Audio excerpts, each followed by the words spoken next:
j'espère que tout va bien pour vous. Aujourd'hui, une vidéo pour vous présenter les très nombreux livres que j'ai pu découvrir ces dernières semaines, et encore une fois, il y en a beaucoup. Ces dernières semaines, j'ai lu tout ça, plus 3 ou 4 livres déjà rendus à la médiathèque. Donc encore une fois, je ne suis pas sûre de pouvoir tout vous présenter dans cette vidéo parce que ça va être beaucoup trop long. Et encore une fois, je ne sais pas du tout comment je me débrouille pour avoir autant de retard dans ces vidéos update lecture. Il faut vraiment que je trouve une solution pour remédier à ça. Aujourd'hui, je vais essayer de vous présenter tous les romans lus depuis la dernière fois. Il y en a 8 au total. Tout ce qui est graphique et que vous pouvez voir un petit peu ici sera présenté dans une autre vidéo si je trouve le temps et si ça vous intéresse évidemment. Dans cette vidéo, vous allez donc pouvoir découvrir le tome 2 de Néa Chronical, le premier tome des recueils d'Occulte Racine, le premier tome des filles de Brick Lane, le premier tome encore du suivant sur la liste, La vie rêvée d'Henrietta, le deuxième tome du Puits des Mémoires, Le chagrin du roi mort, et enfin M Train ou Mr Train, je suis pas sûre que ça veuille dire Mister, le petit M, M Train en français. Voilà. Le deuxième tome de Néa Chronical s'appelle Post-Mortem, c'est toujours de Jean Vigne et c'est toujours aux éditions du Chat Noir.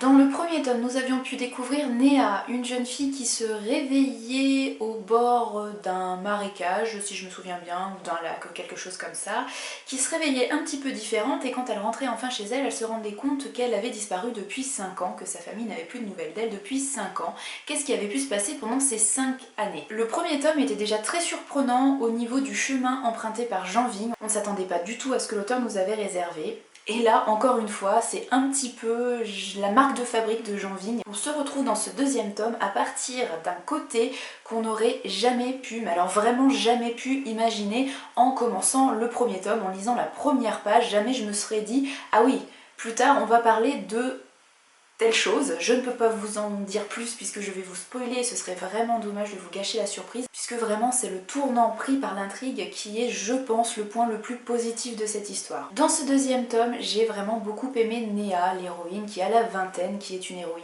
badass, qui est pas franchement sympathique, elle a des pouvoirs particuliers, elle sème la mort autour d'elle et elle fait énormément de dégâts. Alors forcément, elle a ce côté un petit peu humain qui veut qu'elle ait des regrets, qu'elle ait des remords, qu'elle se retourne forcément un petit peu sur ce qu'elle peut laisser derrière elle, et en même temps, et ben voilà, elle fait ce qu'elle fait, elle a les pouvoirs qu'elle a, et elle doit vivre avec, elle doit apprendre à vivre avec, et tant pis pour le reste. Je l'ai trouvée crédible et j'ai aimé la suivre tout simplement. C'est dynamique, c'est visuel, c'est bien écrit. Ce deuxième tome se termine de telle façon qu'on a très envie de lire le troisième et dernier tome de cette trilogie. Troisième tome qui est d'ores et déjà dans ma bibliothèque et que je lirai en 2017, c'est sûr. Avec cette update lecture, j'ai envie de mettre en place un petit truc, j'ai envie de vous lire les premières lignes, les premiers paragraphes de chaque livre que je vous présente. Bon là, comme il s'agit d'un tome 2 et que je n'ai pas envie de vous spoiler, je ne vais pas lire les premières lignes de ce tome 2, mais plutôt les premières lignes du premier tome qui s'appelle Memento Mori, et j'espère que ça vous donnera envie de vous plonger dans cette série. Quelque part au mois d'août. Néa, ne rêve pas, la voix. Néa, lève-toi, lointaine, affligeante, dérangeante. Néa, n'abandonne pas. Elle rôde, mauvais vautour nourri à la souffrance d'autrui. Néa, j'arrive. Les brumes se solidifient, mur impossible à franchir, traversé d'une unique fracture, gouffre sombre destiné à l'oubli. Néa, mon enfant, te voit la reine. Une forme diffuse s'épand par l'ouverture, drap noirâtre d'où rien n'émerge sinon le chaos. Elle file par vagues successives, brise le néant pour fondre sur moi. Elle m'enveloppe de sa froideur. J'aimerais crier, protester, rien ne vient sinon le silence absolu. Perte d'énergie, perte de repères, le vide. Infâme trou noir d'où je puise mon seul réconfort. Néa, il est temps pour toi. À ces mots, la chose s'infiltre en moi, pénétration abjecte aux 1000 tourments sans cesse répétés. Alors, libérée de mes entraves, je parviens enfin à hurler ma peur de mourir. Un peu bizarre, je ne me souvenais pas du tout de ces premières lignes, c'est assez sympa de relire ça. J'espère que ça vous aura intrigué. En tout cas, c'est une série que j'aime beaucoup et j'ai très hâte de lire le troisième tome. Je me suis ensuite plongée dans le premier tome des recueils d'Occulte Racine qui s'appelle Le Livre d'Hélène. C'est de Sarigan ou Sarigan, je ne sais pas comment on le dit, et c'est aux éditions 1115. Les éditions 1115, c'est une toute jeune structure qui vient de se monter à Lyon ou dans les environs, et donc quand on m'a proposé de découvrir cette première publication chez eux, j'ai accepté avec grand plaisir parce que non seulement j'aime beaucoup promouvoir les petites structures en imaginaire. Et en plus, comme c'est lyonnais et que j'ai été lyonnaise pendant 11 ans, ça me tient d'autant plus à cœur. Ce premier tome, ça a été une lecture vraiment très surprenante. Là aussi, je ne savais pas du tout dans quelle aventure j'allais m'embarquer et je n'ai pas du tout vu l'auteur venir. J'ai été surprise d'un bout à l'autre. Première surprise et première très bonne surprise avec le premier chapitre qui prend place dans la forêt amazonienne en Amérique du Sud, dans une tribu très reculée et pacifique. Ce peuple connaît le secret d'une plante qui pousse dans les alentours du village, une plante a priori miraculeuse qui guérit toutes les blessures, même les plus graves. Évidemment, vous vous en doutez, des blancs vont avoir vent de ce miracle et vont venir complètement piller, vont venir saccager, vont venir récupérer cette plante miracle pour s'octroyer ses bienfaits. Voilà pour le premier chapitre et ensuite on change complètement de contexte, on se retrouve en France et on va découvrir dans un orphelinat une petite fille très particulière qui s'appelle Hélène, qui a de très grosses cernes sous les yeux parce qu'elle s'empêche de dormir, parce que sa mère est tombée dans un coma très profond après un accident. Sa mère était atteinte de la maladie de la Belle au bois dormant et comme Hélène a hérité de la maladie, elle veut s'empêcher de dormir pour ne pas elle aussi tomber dans le coma. Donc c'est une petite fille un petit peu étrange, on va la découvrir petit à petit et c'est finalement elle qu'on va suivre le plus, ça va être notre héroïne, le personnage principal, d'où le sous-titre de ce premier tome qui s'appelle Le livre d'Hélène. En parallèle à ça, on va découvrir des chapitres qui sont dédiés à des adultes, cette fois à des scientifiques, des femmes qui font partie de grandes firmes en pharmacie, en pharmacologie. Donc là forcément on peut déceler un petit lien entre le premier chapitre et ses recherches scientifiques. Et puis on va également découvrir un monde complètement à part qui semble complètement extérieur à notre espace-temps, que moi personnellement j'ai comparé à Féerie. Et là dans ce monde-là, les personnes qui y sont invitées vont pouvoir guérir de maladies incurables. Vous vous rendez compte que ce premier tome propose pas mal de choses très différentes et finalement ça s'imbrique très bien. C'est très bien écrit, c'est assez palpitant, assez haletant, on a envie de découvrir ce qui se cache derrière tout ça, on a envie de comprendre le lien entre toutes ces parties d'intrigue, entre tous ces éléments, entre tous ces personnages, et c'est un petit peu le reproche que je peux faire à ce premier tome, c'est que certes c'est un tome introductif, donc on ne peut pas donner toutes les réponses au lecteur, ça c'est sûr, mais je pense quand même qu'il a manqué quelques petits éléments de réponse pour relancer un petit peu l'intérêt du lecteur, parce que c'est bien d'avoir des questions, parce que c'est bien de mener l'enquête et d'avoir un mystère, mais c'est bien aussi quand on est lecteur de comprendre un petit peu, d'avoir quelques réponses à nos questions, parce que si on ne sait rien sur rien, ça peut quand même être lassant. Donc voilà, il y a peut-être cette petite chose qui n'est pas assez bien équilibrée, il manque un petit peu de lien entre toutes les intrigues, ou en tout cas de réponses à nos questions, mais comme je vous le disais, le suspense, le mystère est là et intéressant et donc on a forcément envie de lire la suite qui a priori, si j'ai bien compris, sortirait aux alentours du mois de juin 2017, donc dans quelques mois seulement. Le prochain il est pour moi. Tu n'as qu'à être plus rapide, tu hésites trop, regarde dans quel état elle est. Le garçon remit la sauterelle dans sa laisse d'herbe liane et se leva aussitôt. Ta main n'est pas assez sûre, renforce ta main, si tu trembles tu n'y arriveras jamais.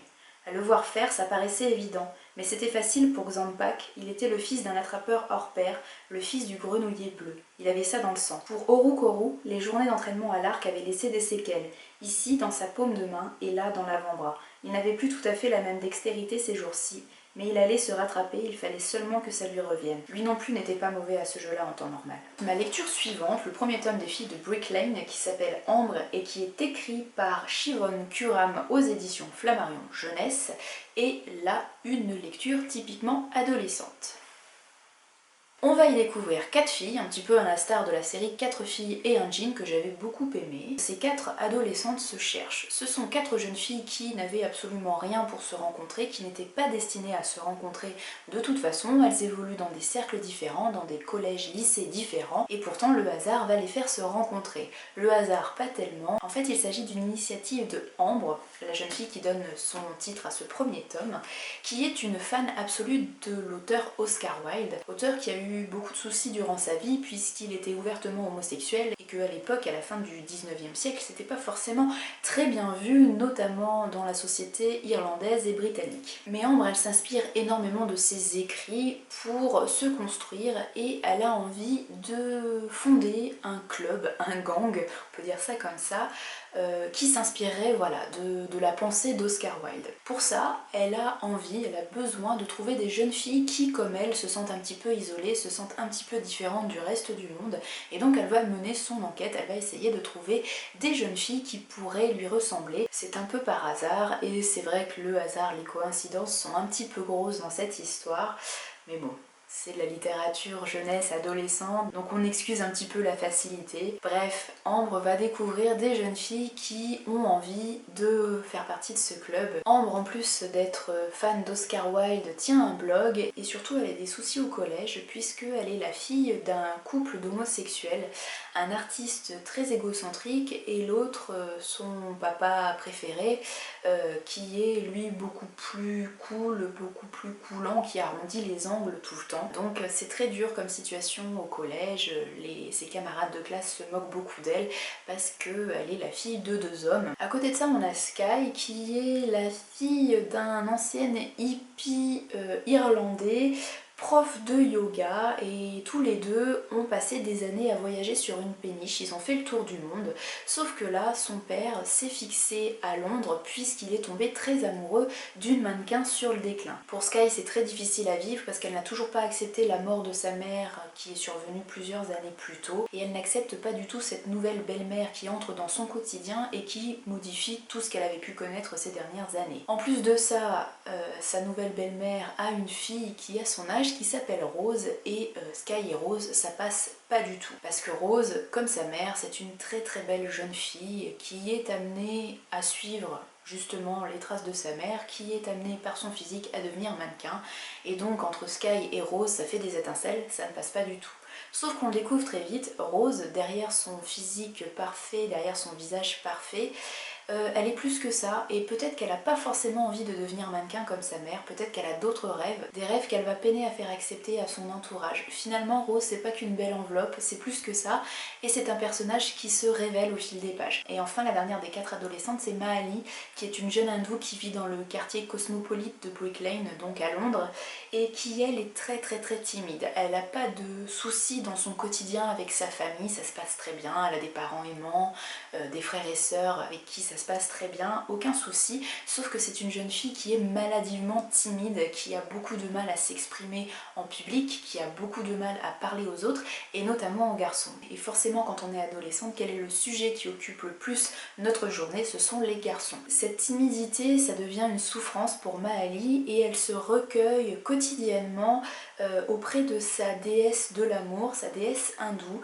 Elle est très religieuse, très pratiquante. Voilà, donc 4 jeunes filles vraiment très différentes, qui viennent de milieux très différents, de familles très différentes, et qui pourtant vont apprendre à se connaître et vont créer petit à petit des liens d'amitié, et c'est grâce à cette amitié un petit peu particulière qu'elles vont chacune se révéler de leur côté et qu'elles vont chacune pouvoir vivre leurs rêves. Je ne vous en dis pas plus, ça reste assez jeunesse, assez adolescent, mais j'ai trouvé que c'était très très frais. Comme je vous le disais, c'est parfois assez simpliste, assez gros, oui, il y a des coïncidences énormes, mais c'est pas grave, j'ai trouvé que c'était très frais, très agréable, je me suis beaucoup attachée à ces jeunes filles, à ces 4 adolescentes, et pourtant j'ai passé l'âge, hein, j'ai plus 14, 15, 16 ans, c'est fini, j'en suis loin, mais voilà, elles m'ont touchée, elles m'ont émue, toutes les 4 ont une personnalité différente, donc je pense qu'elles pourront toucher des lecteurs très différents, filles ou garçons, et j'ai beaucoup aimé ce fil rouge qu'est Oscar Wilde. Chaque chapitre s'ouvre sur une citation de l'auteur. C'est un roman qu'on peut appeler roman choral, donc 4 personnages, 4 points de vue différents, donc 4 sortes de chapitres qui s'alternent, ce qui permet de passer un petit peu de temps avec chacune des jeunes filles, tout en sachant qu'on reste toujours du point de vue externe, hein, on reste toujours à la 3e personne du singulier. Et je vous lis quelques lignes de ce premier tome. Ça commence justement par une citation d'Oscar Wilde. « Oui, je suis un rêveur, car le rêveur est celui qui ne trouve son chemin qu'au clair de lune, et son châtiment est de voir l'aube bien avant le reste du monde. » Et le premier chapitre. La nuit où tout a commencé, la pleine lune illuminait Brick Lane de sa lumière nacrée. Ambre était montée sur le toit terrasse dans le seul but d'y faire la tête tranquillement, mais dès qu'elle aperçut le ciel, son humeur s'éclaira.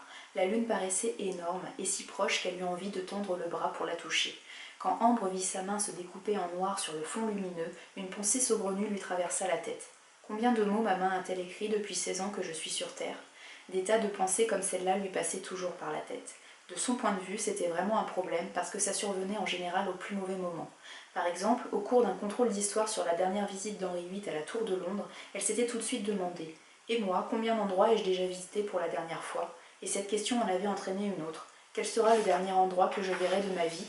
Et elle avait perdu 10 précieuses minutes de temps d'examen à faire mentalement la liste de tous les endroits qu'elle aurait bien voulu ne jamais revoir, le lycée, le supermarché bondé le samedi, le dentiste, et la liste des endroits où ça ne lui déplairait pas de mourir, sur une chaise longue à Paris, en fumant un petit cigare très fin, ou en train de tourner sur un manège de fête foraine avec les cheveux au vent, ou peut-être installée dans un grand lit à baldaquin en écoutant Billie Holiday.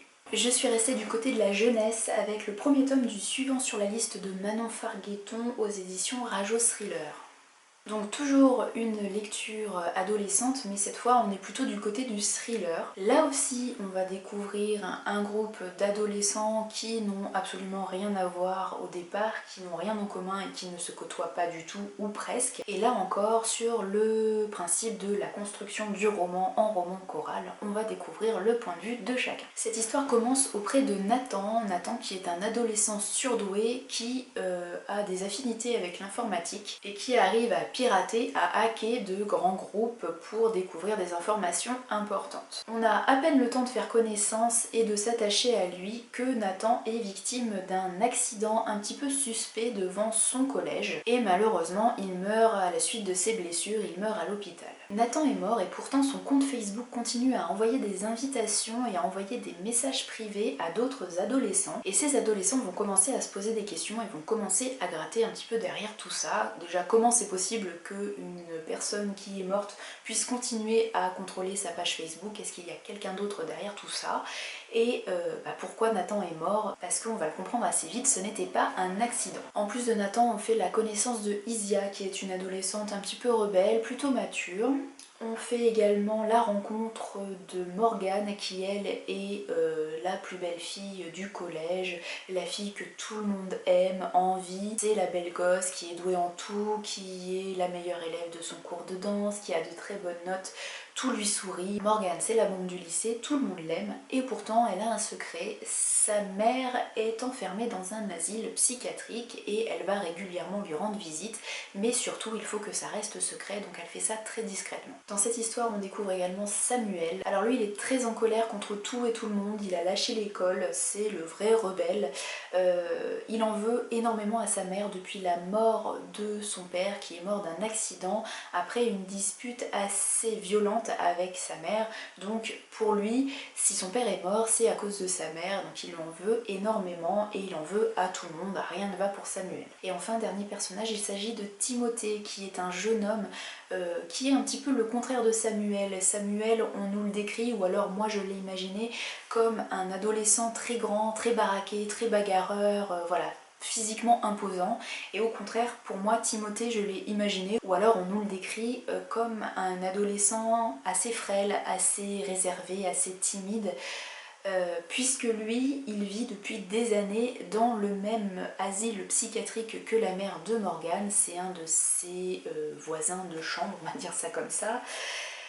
Il est dans cet asile à sa demande puisqu'il est atteint d'une maladie assez particulière, il est très sensible aux personnes qui l'entourent, aux sentiments des personnes qui l'entourent et donc il ne peut avoir des contacts avec personne. C'est très douloureux pour lui, donc il a préféré quitter le monde normal pour s'enfermer dans une chambre d'asile et y vivre isolé du monde. C'est l'adolescent que j'ai préféré, je trouve que c'est celui qui a peut-être la personnalité pas la plus complexe mais la plus touchante et aussi peut-être la plus travaillée. Parce que globalement on peut quand même reprocher des personnalités assez caricaturales, ça reste très, pas cliché, mais disons que chaque adolescent peut être défini par un ou deux adjectifs et même si c'est pas inintéressant, même si justement ça permet pour les jeunes lecteurs de très vite s'identifier à l'un des personnages et de très vite les reconnaître, Pour des lecteurs un peu plus adultes et pour des lecteurs qui sont habitués à des psychologies plus détaillées, ça reste un peu simpliste. Ça fonctionne bien, je suis sûre que j'aurais lu ce livre à 12-13 ans, j'aurais adoré y découvrir ces personnages et je suis sûre que je me serais au moins reconnue dans l'un d'entre eux. Donc après la mort de Nathan, les autres adolescents vont se rencontrer, se réunir, la plupart ne se connaissent pas mais ils vont être obligés par la force des choses de s'allier, de se supporter et ils vont découvrir des manipulations qui vont au-delà de ce qu'ils auraient pu imaginer. On va parler de manipulation génétique et de groupuscules extrémistes, je ne vous en dis pas plus, mais c'est à partir de là que l'on prend la direction du thriller et que le mystère s'épaissit pour le lecteur. C'est haletant, c'est visuel, on dirait un petit peu un film d'action ou une série télé un petit peu policière, thriller. Ça se lit très bien, ça fonctionne très bien, on tourne les pages très rapidement et quand on arrive à la fin, on a envie quand même de lire la suite. Malheureusement pour moi, je ne l'ai pas dans ma bibliothèque, il faudra que je répare ça au plus vite. C'est Nathan qu'on découvre en premier le jeudi 6 mars à 8 h du matin. Les doigts de Nathan semblaient piquer un sprint sur le clavier de son ordinateur. En fait, il s'agissait plutôt d'un marathon car il n'avait pas décollé de l'écran depuis la veille au soir. Émilie, 3 ans et demi, se faufila par la porte entr'ouverte, frotta ses paupières avec son doudou et jeta un coup d'œil mal réveillé à son grand frère. Celui-ci, sans cesser un instant de pianoter, leva un coude. La fillette s'approcha, escalada ses genoux, se glissa sous son bras et le replaça comme elle aurait abaissé une barrière. Lecture plus adulte ensuite avec La vie rêvée d'Henrietta de Rebecca Mackenzie aux éditions de Noël et d'ailleurs. Cette lecture, ça a été un petit peu la déception de ces dernières semaines. J'en suis ressortie assez mitigée, tout simplement parce que je me suis ennuyée la plupart du temps. On fait la connaissance d'Henrietta, qui est une petite fille de 10 ans qui vit dans un internat en Chine en 1941. C'est un pensionnat qui est dédié aux enfants de missionnaires anglais. Henrietta, c'est une petite fille qui vit dans ce pensionnat depuis plusieurs années maintenant. Elle n'a pas vu ses parents depuis très longtemps et elle a énormément besoin d'attention. Son quotidien se résume à quelques heures de classe et beaucoup d'heures à jouer et à s'inventer des histoires avec ses camarades de dortoir. Etta, c'est son surnom, va inventer un jeu. Elle va décider que toutes ses camarades et elle sont des prophétesses et qu'elles doivent donc passer leur journée à prophétiser. Donc elles doivent se balader aux alentours de l'internat, elles doivent explorer pour trouver des éléments qui leur permettront de faire de la divination. C'est un jeu amusant qui est accepté par la plupart des jeunes camarades de dortoir, même les plus âgés qui, bon, trouvent ça un peu puéril, mais finalement se prennent au jeu. Ça pourrait rester un jeu complètement ingénieux et sans conséquence, mais malheureusement, les jeunes filles vont aller trop loin et à cause de ces prophéties, à cause de ce jeu et de ces idées qu'elles se mettent en tête, il va y avoir un terrible accident. Je ne vous en dis pas plus. Et en parallèle, quasiment à la même période que cet accident, les soldats japonais débarquent dans l'enceinte de l'école, puisque c'est le moment où la Chine et le Japon sont en guerre. Et donc les soldats japonais rassemblent tout le monde et amènent tous les pensionnaires de l'internat dans un camp. Ce que j'ai tout d'abord à reprocher à cette histoire, c'est sa construction et son découpage. En fait, pendant les 2 tiers du récit, on va justement suivre toutes ces jeunes filles, et notamment Etta, évidemment l'héroïne, dans ce pensionnat et auprès d'elles dans leur jeu à prophétiser. Donc ça dure les 2 tiers de l'histoire. Tout s'accélère au moment où il y a l'accident dont je vous ai parlé, et puis tout d'un coup, dans le dernier tiers du roman, on a l'impression qu'on change complètement d'histoire, comme si on avait ouvert un livre complètement différent, puisque tout ce petit monde va se retrouver dans un camp de prisonniers. J'ai trouvé qu'il y avait un énorme décalage entre les 2 premiers tiers qui sont très contemplatifs et qui sont du domaine du jeu, de l'enfance, et ensuite ce dernier tiers beaucoup plus sombre, beaucoup plus terrible dans ce camp de prisonniers. Alors je comprends qu'on doive en passer par ce côté très enfantin, les jeunes filles grandissent, font l'expérience de la vie grâce à ces jeux un petit peu bizarres, et puis elles sont confrontées assez abruptement à la réalité de la guerre. Je comprends, mais ça m'a quand même gênée. Et en fait, ce qui fait que ça m'a beaucoup gênée, c'est que je me suis pas attachée à l'héroïne. Je pense que si j'avais eu des atomes crochus, je pense que si Etta m'avait émue, j'aurais apprécié la suivre des centaines de pages dans son quotidien au pensionnat, j'aurais adoré ça, et ensuite j'aurais été très touchée, j'aurais été bouleversée par sa vie dans le camp. Mais comme je me suis pas attachée à cette petite héroïne que j'ai trouvée très capricieuse, très égocentrique, forcément tout ce qui a pu lui arriver et ce choc, ce bouleversement qu'elle connaît, et ben ça m'a fait ni chaud ni froid. Bon, à côté de ça, je dois quand même avouer que c'est plutôt bien écrit, c'est visuel, les descriptions sont assez belles. Bon, je vous parle d'une traduction, hein, mais je pense que le texte d'origine est quand même très bien à la base. Donc heureusement, la forme est bonne et la forme est agréable, c'est fluide, ce qui fait que même si je me suis ennuyée la plupart du temps, j'ai quand même réussi à venir à bout de ce livre sans non plus que ce soit la torture. Et en plus, j'ai oublié de vous le dire, mais c'est la petite Henrietta qui a donc 10 ans au début de ce texte qui nous raconte son histoire, et je trouve qu'il y a un trop gros décalage entre son âge et la façon dont elle nous raconte son histoire. Jamais j'aurais pu imaginer que c'était une gamine qui nous racontait ça. Je m'appelle Henrietta S. Robertson. C'est mon nom anglais, le nom inscrit sur mes étiquettes, ma valise de vacances et ma malle rangée dans la hutte. Le nom écrit par ma mère sur la première page de ma Bible. Mon nom chinois est Ning Mei, il signifie belle et radieuse. Il n'est indiqué nulle part.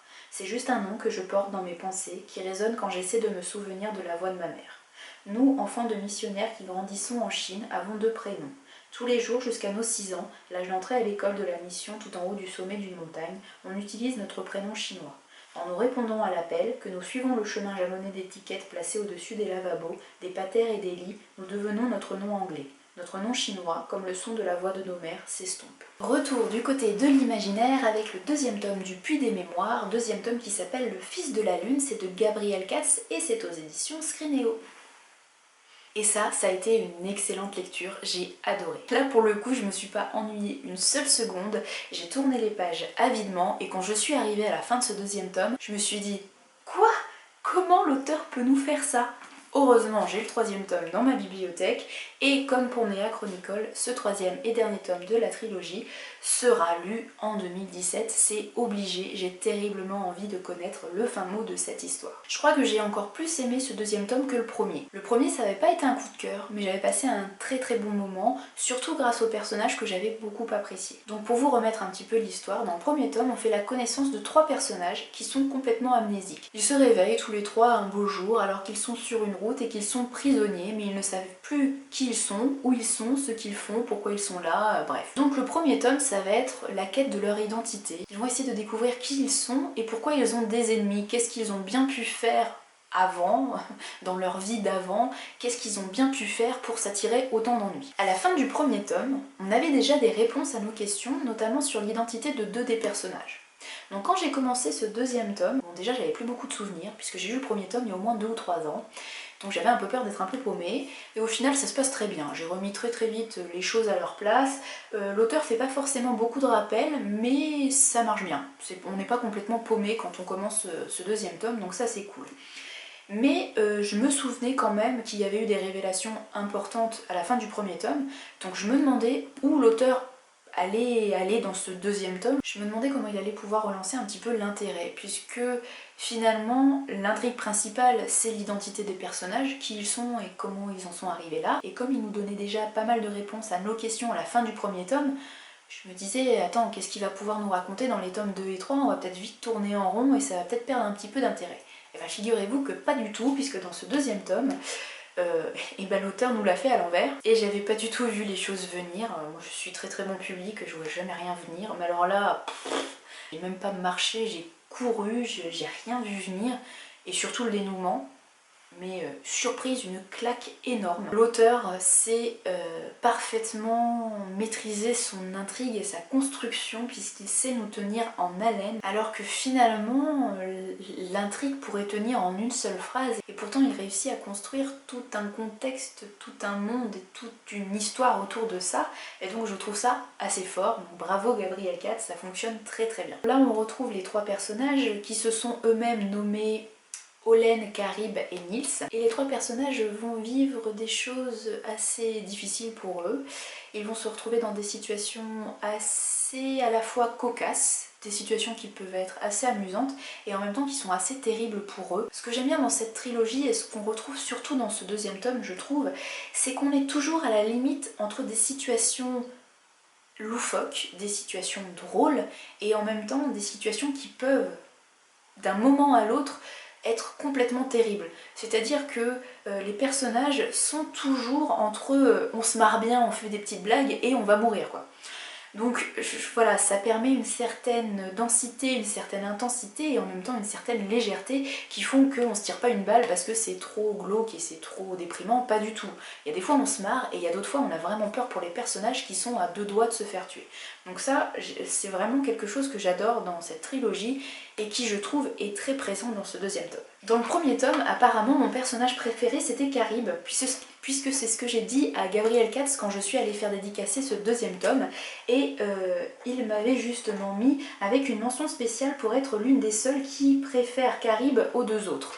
Dans ce deuxième tome, et ben, ça se confirme, j'aime bien Caribe, je trouve que c'est un personnage qui, voilà, c'est un petit peu le personnage léger, mais pas trop dans cette triade, dans ce trio de personnages. C'est celui qui peut-être est le moins héroïque finalement, c'est le moins beau, c'est le moins courageux, mais il se révèle, il a des capacités un petit peu particulières que n'ont pas ses camarades, et finalement c'est peut-être celui qui est le plus humain, celui auquel on peut le plus s'identifier, se rapprocher, même si c'est un peu bizarre de dire ça quand on découvre sa véritable identité, parce que pas du tout. Mais voilà, les deux autres, il y en a un qui est très très beau, qui a toutes les filles à ses pieds, donc il a ce côté héroïque beau. Et puis l'autre, il est héroïque parce qu'il est super fort, il se bat très très bien, c'est un duelliste exemplaire. Ce sont, si on peut dire, Nils et Olen des vrais héros, alors que Caribe, physiquement et dans ses capacités, bah, c'est peut-être celui qui est le moins héros des trois, mais voilà, je l'aime bien et c'est pour ça que ça reste mon personnage préféré, et ça se confirme dans ce tome 2. Mais j'aime bien aussi les deux autres. Olen, je trouve qu'il prend un peu plus de profondeur dans ce tome 2, parce qu'il lui arrive des choses qui sont vraiment pas évidentes, et il descend un peu de son piédestal. Bizarrement, parce que c'est un peu paradoxal vu qu'on découvre sur son identité, mais voilà, je vous en dis pas plus. Mais il se prend des coups un petit peu et finalement ça le remet un peu à sa place et c'est pas plus mal, et donc ça le rend un peu plus touchant. Et Nils reste le plus secret des trois. D'ailleurs c'est celui pour lequel on ne sait rien, on ne sait toujours pas son identité dans ce deuxième tome, sauf à la fin, et c'est là le... Mais je dis pas plus. Et voilà, donc ça reste le plus secret, mais il se dévoile petit à petit dans ce deuxième tome, il devient un peu plus humain, un peu moins taciturne, on gratte un petit peu à la surface et c'est intéressant. Voilà, donc j'aime bien ces personnages, j'aime bien cette intrigue, j'aime bien ce rythme, j'aime bien l'humour lié au côté un petit peu plus noir. Le seul reproche que je peux faire, et que j'avais déjà fait dans le premier tome, c'est que ça manque vachement de nana dans cette histoire. Elles sont où les filles? Mais je sens que ce reproche, entre guillemets, hein, c'est vraiment un petit reproche, hein, parce que j'ai vraiment beaucoup aimé ce deuxième tome, mais je sens que ça va s'améliorer dans le troisième tome, vu la fin de cet opus là. Je pense que les femmes vont prendre un peu plus de place par la suite et j'en suis bien contente. Et comme pour Nea Chronicle, je ne vais pas vous lire les premières lignes de ce deuxième tome parce que je voudrais pas vous spoiler. Je suis donc allée chercher le premier tome qui s'appelle La Traque. Au commencement étaient les ténèbres, un monde où n'existait ni le temps, ni la faim, ni la soif. Peut-être était-ce cela la mort, une éternité dans un néant si étroit que l'on ne pouvait s'y tenir que recroquevillé comme un enfant à naître. L'air était rare, moite, chargé d'une écœurante odeur de bois humide. Il avait fallu s'accoutumer à respirer lentement, calmement, à petites bouffées, lutter contre l'engourdissement et les nausées, cesser de crier, de s'étouffer, de céder à une affreuse impression de noyade. Les premiers temps, de véritables crises de terreur prenaient au ventre. Au réveil, c'étaient de nouveau les ténèbres, parcourues de grincements, de craquements, de bruits sourds. Mais un jour, une faille s'était ouverte dans le bois, une infime percée de lumière comme un coup de couteau dans l'obscurité. Il avait fallu réapprendre à ouvrir et à fermer les yeux. On distinguait les veines du bois, les brins de paille humide qui tapissaient le sol, et ses propres mains, avec leurs veines, leurs ongles, leurs petites blessures, leurs grains de peau.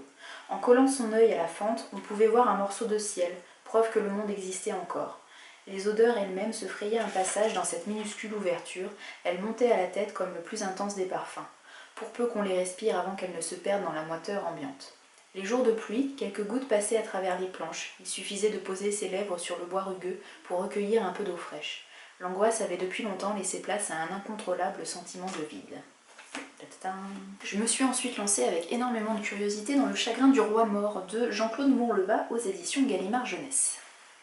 Même si là c'est quand même un peu plus jeunesse, ça reste également très bien écrit et j'ai beaucoup aimé cette histoire. J'ai peut-être un tout petit regret sur la fin. Je l'ai terminé il y a quelques jours et en tournant la dernière page je me suis dit ah non, c'est tellement dommage que ça se termine comme ça, en tout cas pour un des personnages. Mais je vais y revenir. Donc Le chagrin du roi mort, c'est l'histoire de deux frères, Alexander et Briscoe, qui passent pour des frères jumeaux, mais en fait non.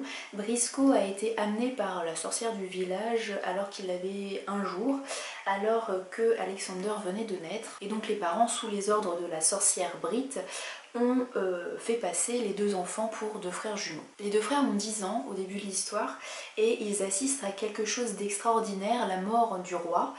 Et pour rendre un dernier hommage au roi, le roi est placé au milieu du village, comme ça, alors qu'il neige, et tous les habitants, toute la population peut lui rendre un dernier hommage en faisant une queue interminable pour aller lui baiser les pieds, lui prendre la main, le toucher, bref, pour lui dire au revoir. Et donc les enfants ont 10 ans, ils sont très curieux d'aller dire au revoir au roi, qu'ils n'avaient jamais vu, mais ça reste un événement assez extraordinaire dans leur petite vie et dans la vie du village, dans la vie de la population. Donc ils vont dire au revoir au roi. Et au moment où ils approchent, Alexander a une vision. Il voit le roi qui s'assoit et qui lui dit attention au feu qui brûle, un truc comme ça. Quelques jours plus tard, alors que les deux enfants vont à la bibliothèque royale, qui est une bibliothèque assez extraordinaire puisqu'on peut s'y balader un petit peu comme dans la banque Gringotts dans Harry Potter. On monte dans des wagons comme dans une mine et il y a tout un cheminement, des rails qui nous font passer de salle en salle pour la salle des séries, la salle des classiques, etc. Donc c'est une bibliothèque énorme. Donc les deux enfants y vont puisqu'ils adorent la bibliothèque royale. Et alors qu'ils se baladent dans un wagon, ils rencontrent une jeune femme très très belle, très mystérieuse, qui finalement va se révéler pas gentille du tout puisqu'elle va enlever le jeune Briscoe. Les deux frères se retrouvent séparés, ils ont 10 ans, ils sont très attachés, ils sont comme les deux doigts de la main, ils sont comme des frères jumeaux, ils ont grandi ensemble, ils ont été élevés ensemble, et voilà. Ils se retrouvent séparés parce que Briscoe est enlevé par une femme qui se fait surnommer la Louve, une femme très froide. Elle l'emporte avec lui dans sa demeure, dans un pays un peu plus lointain. Et malgré la tentative de sauvetage du père, Briscoe ne sera jamais sauvé et va donc devoir continuer de grandir auprès de la Louve et de son époux, qui est celui qui avait commandité la mort du fils du roi. Un peu compliqué. En gros, au début, le compagnon, le mari de la Louve, voulait Briscoe, voulait l'enfant pour le tuer. Parce qu'on découvre, et là je vous spoil un petit peu, mais on l'apprend quand même assez vite dans l'histoire, que Briscoe est en fait le petit-fils du roi mort. Voilà, donc il est de sang royal. Et le compagnon de la Louve, lui, pour pouvoir monter sur le trône et pour se venger de tout le mal qui lui a été fait par le roi, veut tuer son petit-fils, donc veut tuer Briscoe. Il se dit que ce qui serait encore pire que tuer cet enfant, ce serait de l'élever et de le retourner contre son ancienne famille, contre ses anciens amis, contre son entourage. Voilà, je vous ai raconté quand même quelques éléments qui ne sont pas dans la 4e de couverture. Et ne vous inquiétez pas, on les apprend quand même assez vite. Mais je ne pouvais pas ne pas vous raconter ça, sinon je vous aurais rien dit en fait. Je vous aurais juste dit que le petit avait été enlevé et puis voilà. Vous n'auriez pas compris quel était l'intérêt, je pense, du reste de l'histoire. Puisqu'évidemment il va y avoir une guerre et que les deux frères qui ont continué à grandir chacun de leur côté vont se retrouver confrontés. Je ne vous en dis pas plus, je ne vous raconte pas la suite de l'histoire qui prend là aussi un chemin que j'aurais peut-être pas forcément imaginé, en tout cas du côté d'Alex. Je pensais pas que ça allait se passer comme ça pour lui, et j'ai trouvé que ce qui lui arrive c'est très beau, c'est très poétique, j'y étais très sensible et ça m'a beaucoup touchée. D'ailleurs, toute l'intrigue qui tourne autour de lui, ce qui se passe pour lui, j'ai trouvé ça très émouvant, ça m'a beaucoup plu. Et la fin qui lui est accordée m'a beaucoup plu. Par contre la fin qui est accordée à Briscoe, pour le coup là j'ai été un petit peu déçue. Je me suis dit, comme je vous le disais, oh non ça peut pas se terminer comme ça pour lui. J'ai l'impression que c'est une fin sans fin en fait. Voilà, donc ça m'a un petit peu dérangée. En même temps je peux comprendre pourquoi Jean-Claude Bourleva a décidé de terminer son histoire comme ça, mais c'est un petit peu ma déception. Par contre je trouve ça extrêmement bien écrit, hyper visuel. On se croit vraiment dans ce pays enneigé, dans ce grand nord. On suit les personnages, ces deux frères, avec beaucoup d'émotions, leur relation et puis le déchirement quand ils sont tous les deux séparés.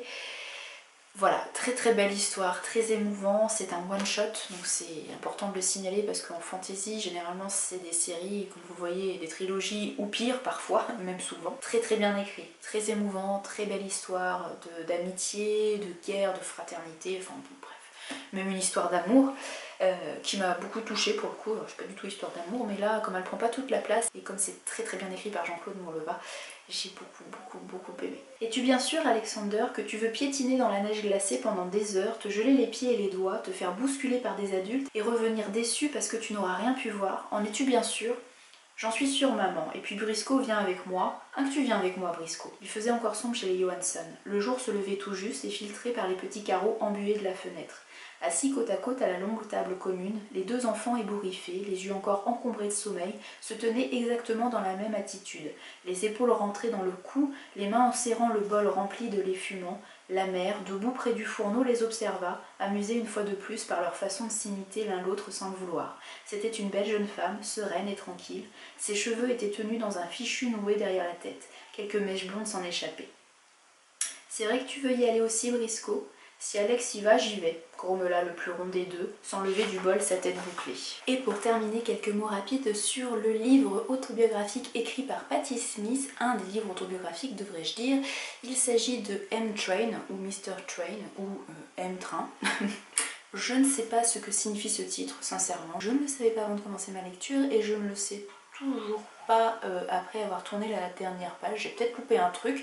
Si vous le savez, dites-le moi. Pour ceux qui ne le savent pas, Patti Smith c'est une artiste américaine, surtout connue pour ses talents de chanteuse. Elle a eu un groupe, elle tourne encore puisque je l'ai vue en concert à Fourvière en 2015, donc il y a moins de 2 ans. D'ailleurs un super concert, hein, j'en attendais pas moins. C'est une artiste qui est quand même assez complète puisque en plus de faire de la musique, d'être chanteuse, de jouer de la guitare, elle écrit aussi des poèmes, elle écrit des écrits autobiographiques, on en a la preuve.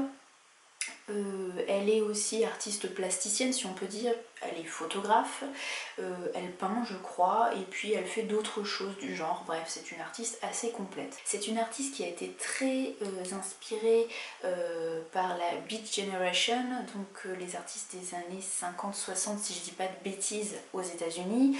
Elle a plutôt commencé dans les années 70, mais voilà, elle s'est beaucoup inspirée de ça. Elle est aussi assez connue pour être une maman un petit peu du punk, rock, bref. Bon, c'est quand même une nana assez connue, si vous la connaissez pas, allez jeter une oreille sur un de ses morceaux, ça peut être sympa. Moi personnellement j'ai grandi avec elle puisque c'est ma mère qui écoutait ça, donc voilà, quand j'étais ado j'ai écouté Patti Smith, notamment le célèbre morceau Because the Night, qui est sans doute un des plus connus. C'est une artiste que j'aime assez pour ses chansons évidemment, mais aussi pour sa personnalité, et j'étais donc assez contente de trouver ce livre à la bibliothèque. Bon, apparemment celui qu'elle a écrit avant qui s'appelle Just Kids est meilleur, mais il était déjà emprunté, donc voilà, j'attends qu'il revienne et puis je le lirai ensuite, c'est pas grave. Donc M-Train, c'est un récit autobiographique, ça fait 3 fois que je le dis, que vous n'auriez pas compris, donc c'est pas un roman. C'est plutôt 18 petits chapitres qui reviennent sur 18 souvenirs de Patti Smith. Donc c'est assez contemplatif quand même. Et puis on se rend compte finalement que derrière cette personnalité très rock'n'roll, ben en fait c'est pas très rock'n'roll sa vie, son quotidien. Elle boit beaucoup de café. Enfin ça, elle boit du café. Du café tout le temps, du café, du café, du café. Elle nous dit qu'elle a pu boire jusqu'à 17 ou 18 tasses de café par jour. Elle nous raconte son petit quotidien, ce qui peut l'inspirer, des choses qu'elle peut voir et qui vont la faire rebondir sur un souvenir d'il y a 10, 20, 30, 40 ans. C'est assez tendre, c'est assez émouvant aussi parfois. C'est pas une écriture extraordinaire, mais c'est une écriture assez authentique. assez tendre comme je vous le disais, assez émouvante.